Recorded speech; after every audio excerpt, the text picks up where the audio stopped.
Today's video is all about emulation, specifically the emulation of retro gaming console classics, the Intellivision, Atari 7800, Atari 2600, and the world's best-selling home computer, the Commodore 64.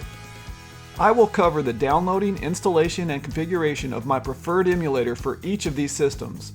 I'll also demonstrate save states and a few system-specific features of each emulator. I realize my selections may not entirely line up with yours or be the best for every situation, but they are what I normally use for most of my retro gaming goodness.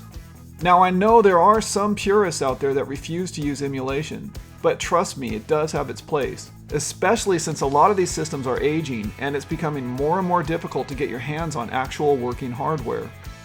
Many of the programs I am covering today have evolved over the years, or even been spawned from previous emulators.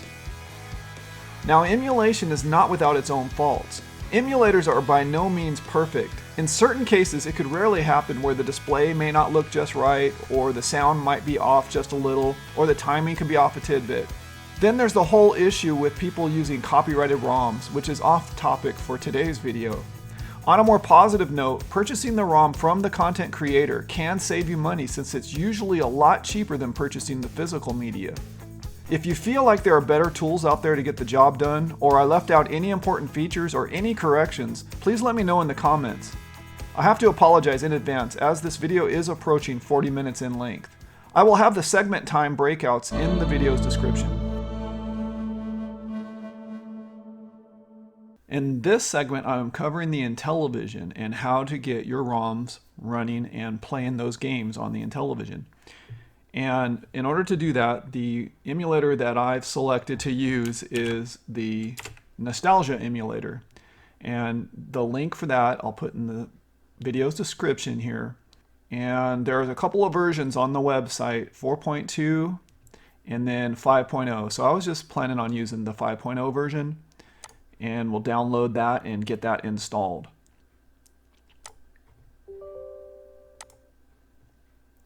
So with Nostalgia, all we have to do is take the defaults. And Nostalgia has a few prerequisites. When it installs, it will try to install the DirectX, Microsoft DirectX, and it also needs the Microsoft Windows .NET Framework 3.5 in order to run the Nostalgia emulator.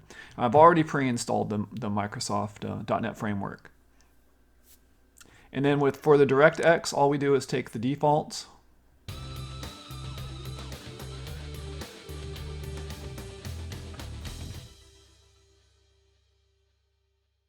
When the program's finished, all you have to do is click Finish and then click Finish for the Nostalgia installation. After it's complete, the program will be on your Start menu, and it's called Play Nostalgia. So you go ahead and click that. And the first time it runs, it says that it appears the game folder has never been scanned, and it shows you the path of the game folder right here. Would you like to scan it now? And I'm going to click Yes. Then Nostalgia starts right up. And then from here, we'll take a look at a couple of things. You'll notice there are a few ROMs. The ones that are grayed out, we don't have the ROMs installed for. But there are a few that were pre-installed, and all you have to do to start the ROM is to double-click to start the program. And it looks like Fortress is included with it. So let's double-click it.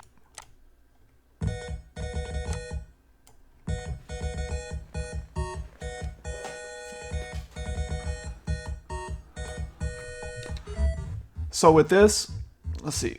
You can see I can play Fortress right away.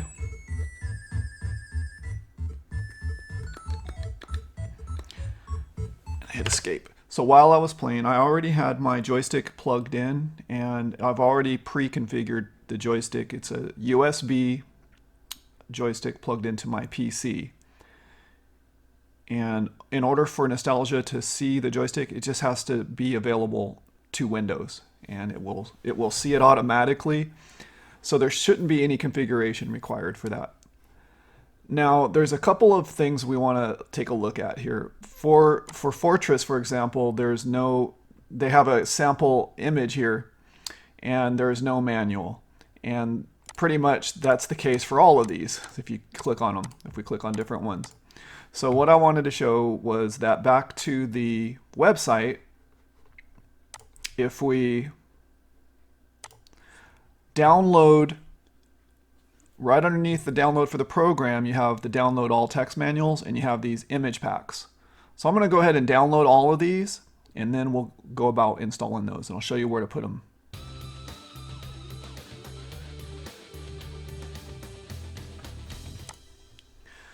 So under Tools, Settings, you can see where all of the files should go. The ROMs are located in this folder path, the box and overlays in this path, the game manuals in this path, the game saves here, and the video and audio captures are here.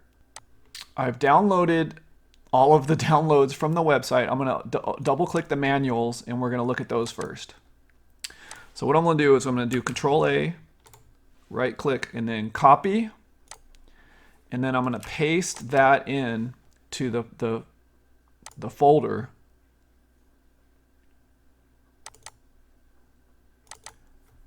For the manuals. So it's under C, Program Files, x86, Nostalgia, Manuals. And you notice there's nothing in here, and if you double click this one, it just says this is where your manuals will go by default. So just right click, paste it in, and then go ahead and skip any that are already in there, and then do that for all current items. So now when we click Fortress, we see there is a manual loaded, and there's manuals loaded depending upon which ROM we select. But you'll notice we still don't have the images, so let's throw those in next. And I'll do that. Just going to go to each one, open up the zip file, copy and paste, and we'll speed that process up.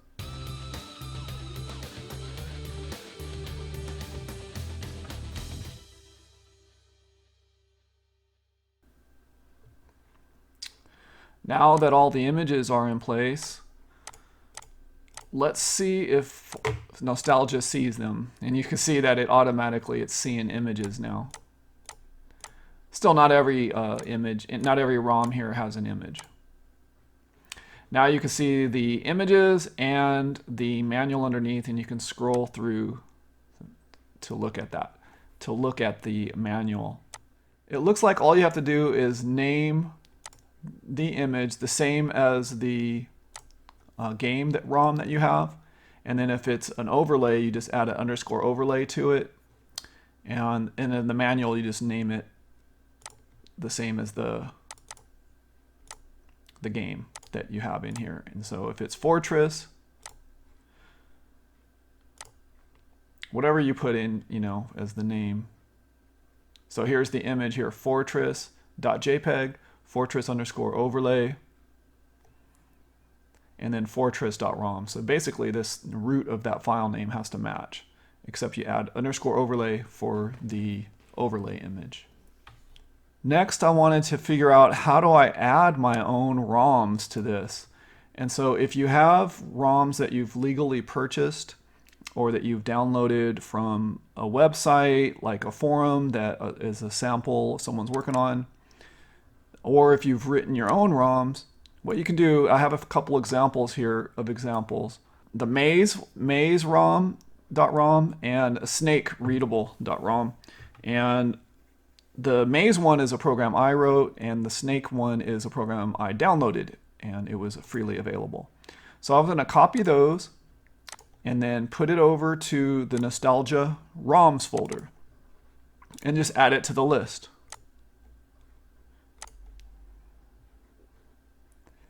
And then for Nostalgia to see those ROMs, the easiest way is just to close it and reopen it, is what I noticed.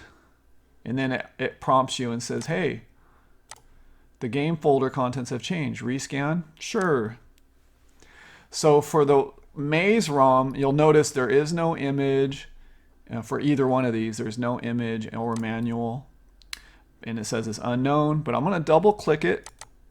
And on this program, on my joystick, I have to push up, and it generates a random maze. and escape to exit the program. And then we'll take a look at the Snake ROM, and we just double click it. And then this one, you're playing Snake, and you just have to hit the letters, and you grow one each time.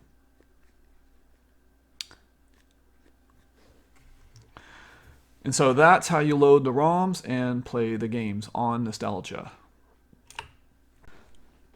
And then the last thing I wanted to cover in the Nostalgia emulator were a few of the emulator's features. So when you're playing a game like Fortress,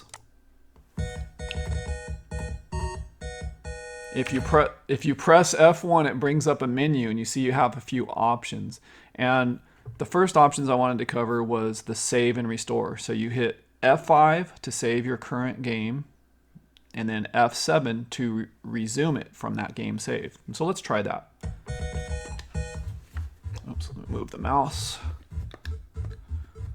So I just want to generate a little bit of score, and I'm going to press F5 now. And then generate some more score. And then I'm going to push F7. You see it restored it back to my game save. Hit escape. If I double click the ROM again and hit F7, resumes from where I saved it. So the other useful option is F9 to pause your game in play. And we can test that out. I'm gonna hit F1 and then resume a game save by hitting F7, and then I will pause it by trying F9. So here I'm going to hit F9, so we're paused. F9 to continue. Anyway, I am very impressed with the Nostalgia emulator for the Intellivision. It's very easy to set up and configure, and you can get started running the emulator very quickly.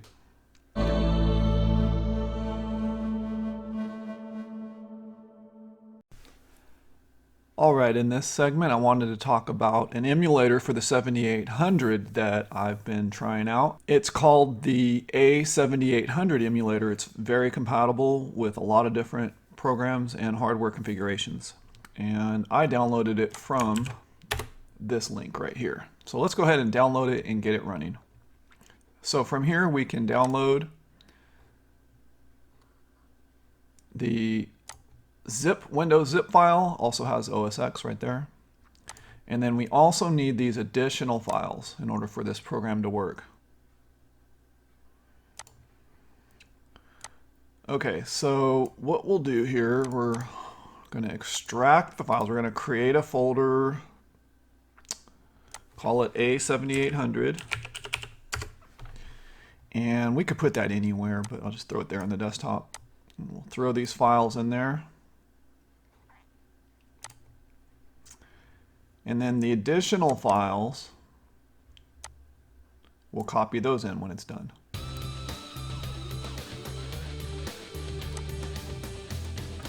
Copy. And we'll just paste them in and overwrite. And then from there, you're ready to use the emulator. The only thing is we need a few ROMs to throw in here. And before we start the program, let's get those ROMs. I thought a good place to get those ROMs would be in the Atari Age forums.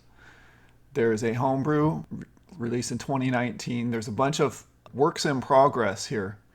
I thought we would download a few of these, like Go Sub by Chris Reed. And maybe the Spire of the Ancients and the Arkanoid. We'll take a look at all three of those. So there's the download for Arkanoid. But notice here there is a command line way to start up the program, which will enable the XM feature, which is an expanded module for the 7800 with additional features. I'm going to bring the 7800 versions over, so I'm going to copy Arkanoid and throw it in the ROMs folder. And just do the same for the other two.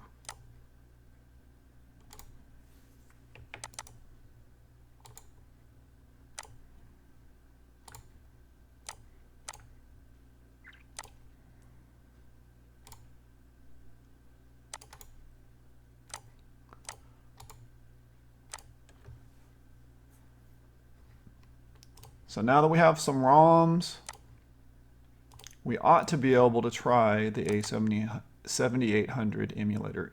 And you can start it by clicking on the one with the Atari image next to it, A7800.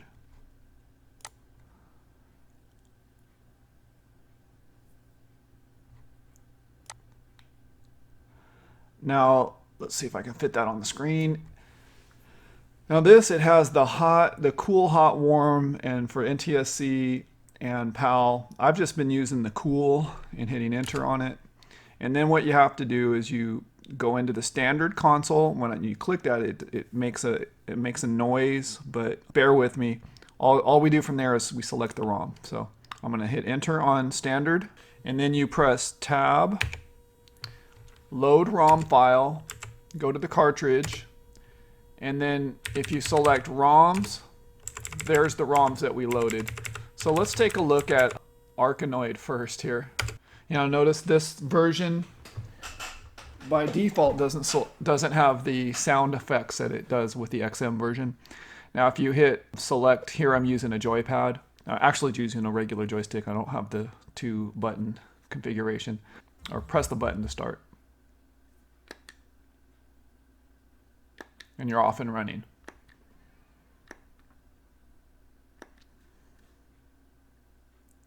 What I like about this emulator is that it supports your joystick right out of the box. So, and I didn't have to do any configuration for that for it to see it. So, I mean, we can take a look at, let's look at GoSub.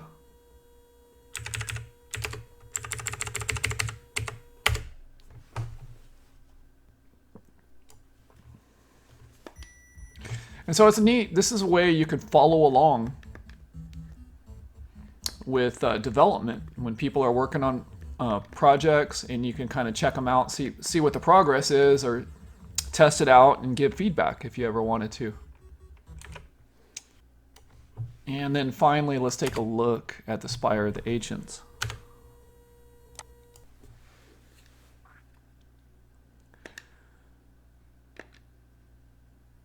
I love the creativity and the graphics here and the artwork. It's amazing.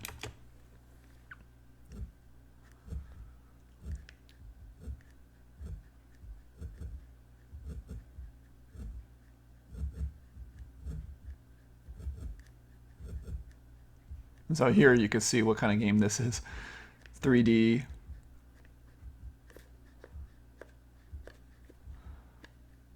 World exploration, and just figure things out. So anyway, that is that.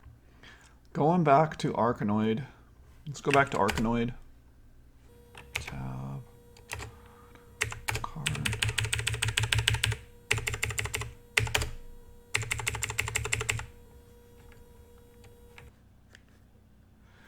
So select joypad again. And what you can do when you're in the middle of a game and you need to save your state, you can hit F6, and then later you can go back and hit F7. But let's demonstrate that here. Oh, this is not good. F6. I'm going to hit S to save. So it says state successfully saved down there. And look, I lost a paddle. And let's just go a little bit longer, lose another paddle, just to demonstrate. Then if we hit F7, you have the previous state saved. All you have to do is hit enter to resume that state. Back to my 2 paddles.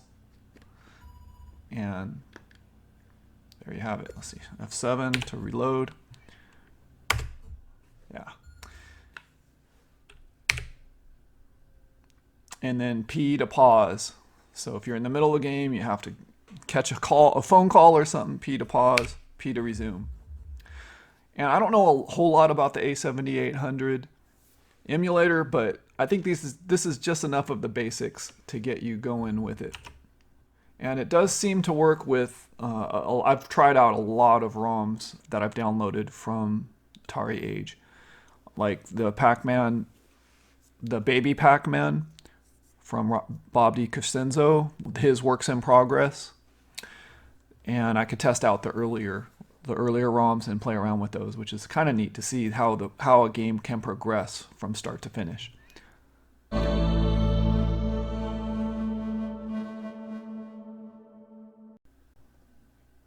Alright, in this segment I wanted to go ahead and cover the Stella emulator for the Atari 2600. I'm going to go ahead and download that. We'll go to the website. And then on the website there is the stable releases folder, and right now the current stable release is 6.1.1. The 64-bit is what I use.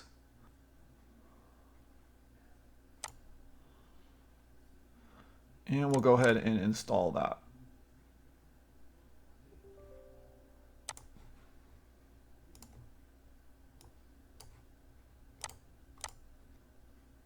And just take the defaults as you're installing it.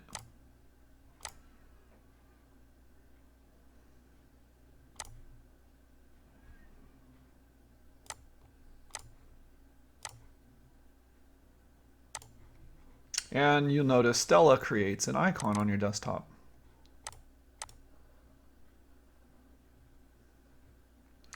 I went ahead and threw a folder I have on my computer called Atari Age Homebrews. And let's go ahead and load those ROMs. Let's see.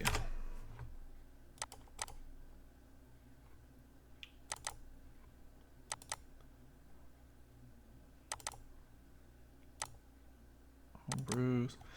And some of these are mostly the ones that I've done from testing and freely available. And like we can go to earlier version of Galagon and we could try.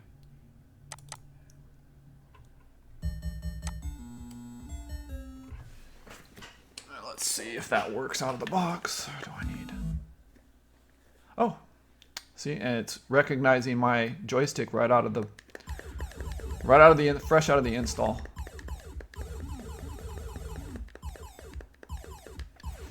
So it doesn't get much easier than that. The other thing that you can do once you have Stella installed,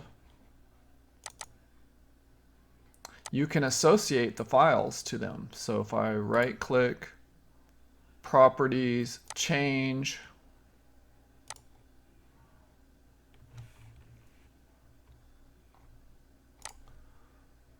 and we can point to it.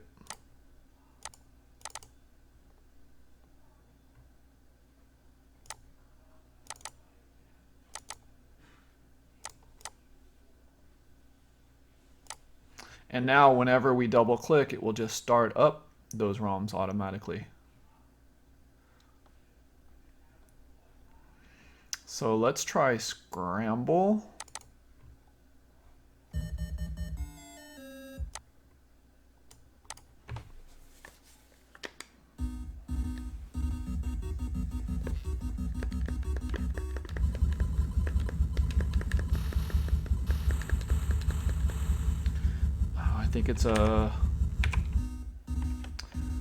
I think there's an option to turn on where it also drops the bombs. Now, when you start Stella, there's a lot of options that you can configure, and I can't pretend to know everything that you can do, but I want to cover a few of the basic options. So under video, you have options. You can change the zoom levels. Under TV effects, you can have it emulate the phosphorus on a TV, and you can set the blend level. So it kind of makes it look more authentic to the period. Under game properties, you can set the difficulty. You have the controllers there. Right now they're on auto detect. You can swap the ports. And but there's not a whole lot you really have to do in here. So on some games you want to set the difficulty and you want to know exactly what it is before you go in, or you set your defaults right here. You can also do that once the emulator is started through the function keys.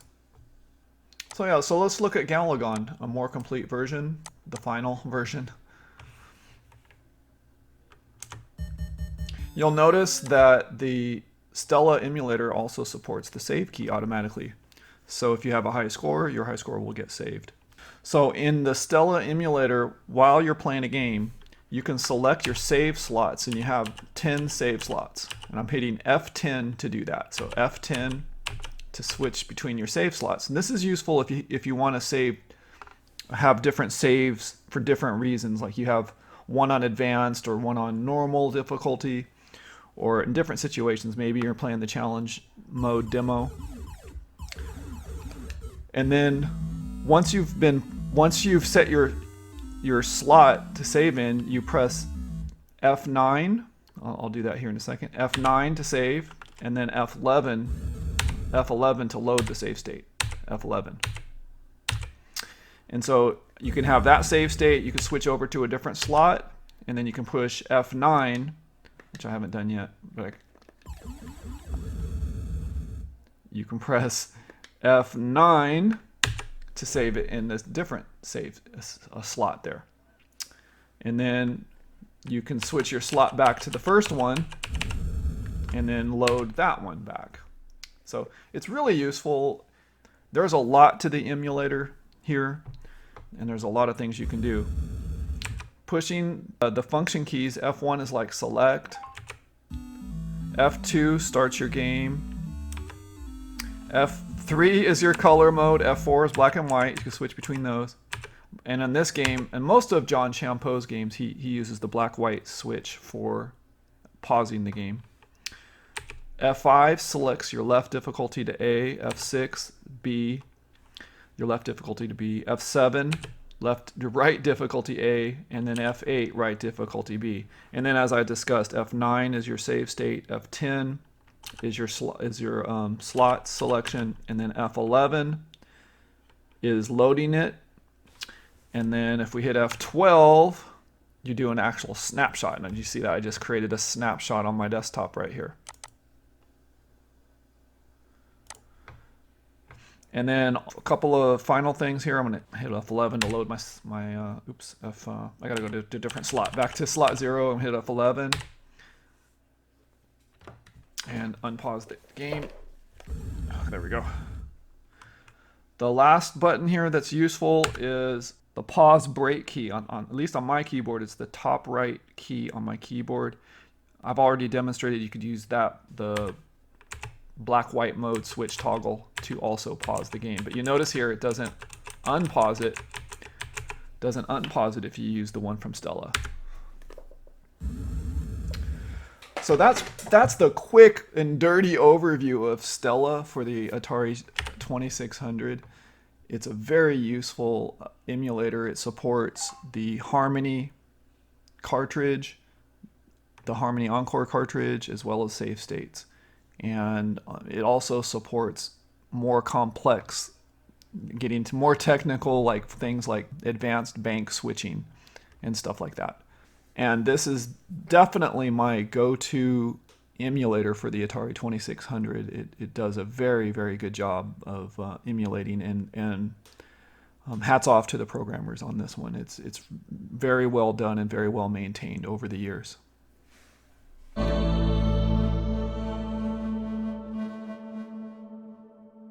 Alright, in this segment I wanted to demonstrate the emulator for the Commodore 64 that I prefer to use, and it's called Vice, or WinVice.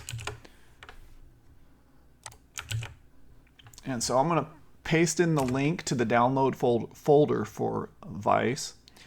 And the version that I've tested and been using quite frequently is the WinVice 3.1. So I'm going to download that version. There are newer versions available, but I just haven't tested those out. Now I have noticed with the WinVice, sometimes some programs do seem to function better on the 2.4 version, which was another really stable release of WinVice. Unfortunately, I don't have 7-zip installed, and I need that in order to extract the WinVice. And so once you have 7-zip installed, it's just simply a matter of right-clicking. Hold on. Right-clicking 7-zip, open archive, and then copying and pasting the folder outside of that archive. And then, so what I have here is the WinVice folder. You could put this anywhere. It doesn't have to be in any particular location. And then you'll notice it's broken into the folders here. But for the most part, depending upon which computer you're trying to emulate, is the executable that you'll use. And so you'll see we have the Commodore 64, the 128, the Plus4, the VIC 20, and so on and so forth. But let's double click the X64 just to see if it starts up. And so there you are. We're in an emulated Commodore 64, and there's no disk attached to it, I don't think. Yeah, so there's nothing there. Now, the next thing we'll want to do is attach some ROMs, or to run to see if we can play a game, or and that sort of thing, or any kind of a ROM. So let me put some ROMs up over on the desktop. All right, so I put this folder on the desktop, and I just put a few ROMs here. One of the program that I have written, and another from Antonio Savona and Saul Cross and their team that is developing Activision games for the Commodore 64. So what you'll notice here is that they're not all automatically associated with the proper file types for the Vice 64. So what I want to do is go to Properties and go over to Change, and we'll have it fix. We'll have it point directly to that. And for this, you will want to make sure that your program is located where you want it to be. And right now I have it just on the desktop just for the demonstration on this video. And I'm going to have it go directly to X64 and hit open. And then we're going to do the same thing on the D64 and then the same thing on the tape.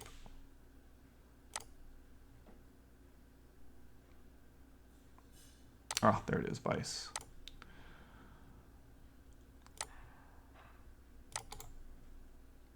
So that way, when you're looking through your ROMs, you don't have to open up Vice and then navigate over to the ROM. You can just double click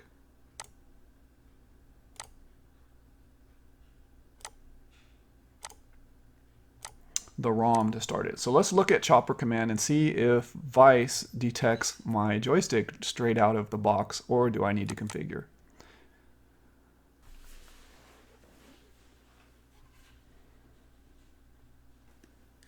So it looks like the game does not recognize my joystick, which is not a huge deal. All we have to do is go over here to Settings, Joystick Settings, and then we have to just select Atari controller. That's the name of my USB Atari device, and I just set it for both. And then once you've set that, you want to go back and click Save Settings, save your current settings. There we go. Oh, I have it on both, but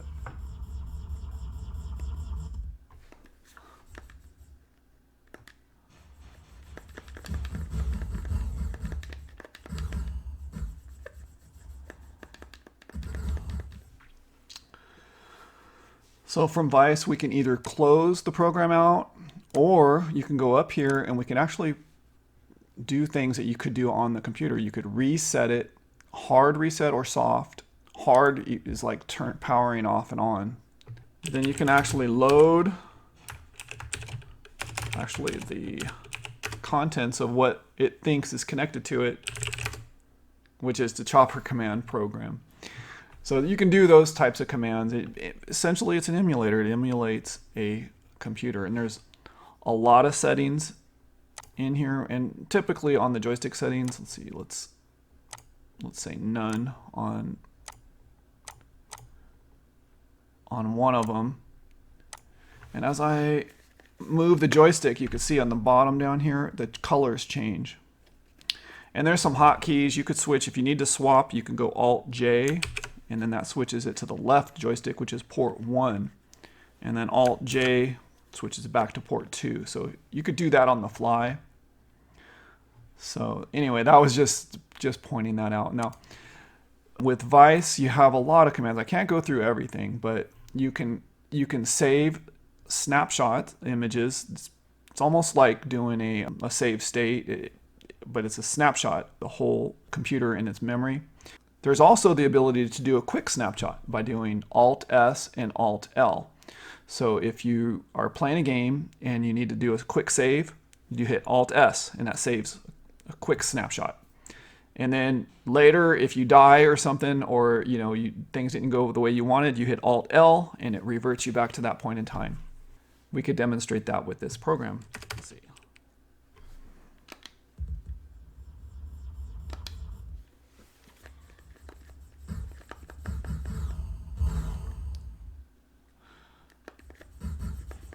So say I'm going along and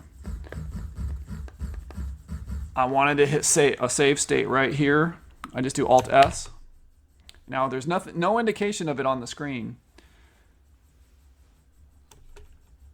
Alt-L reverts it.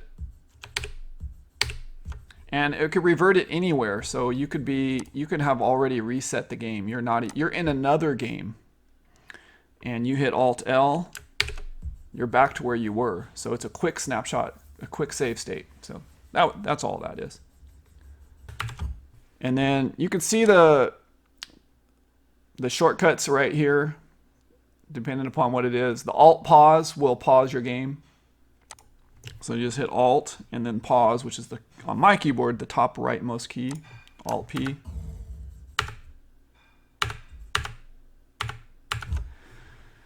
And of course, there's settings depending upon your region. You can actually go into the Commodore 64 set model settings, and you can set if this is a PAL or if it's an NTSC. And there's a lot of settings there. And just like with Stella, you can also set your video settings, and you can make it look different. Let's take a look at the video settings. So there's a number of options you can do there, the different types of things. But I usually don't mess around too much with that. And I just go in here most of the time just to test programs out, people that have downloaded works in progress, or to play old classic games.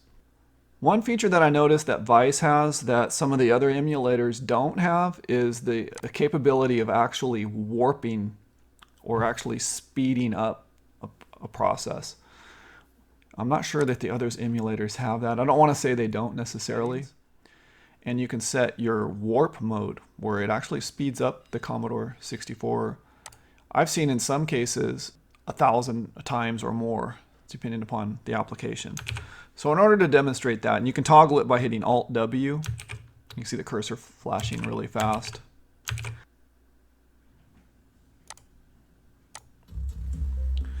So you can see here, without warp mode, with. And when you warp it, it mutes the sound. It's kind of like using the Super CPU. I like it because you can speed things, slow processes up quite a bit by doing this.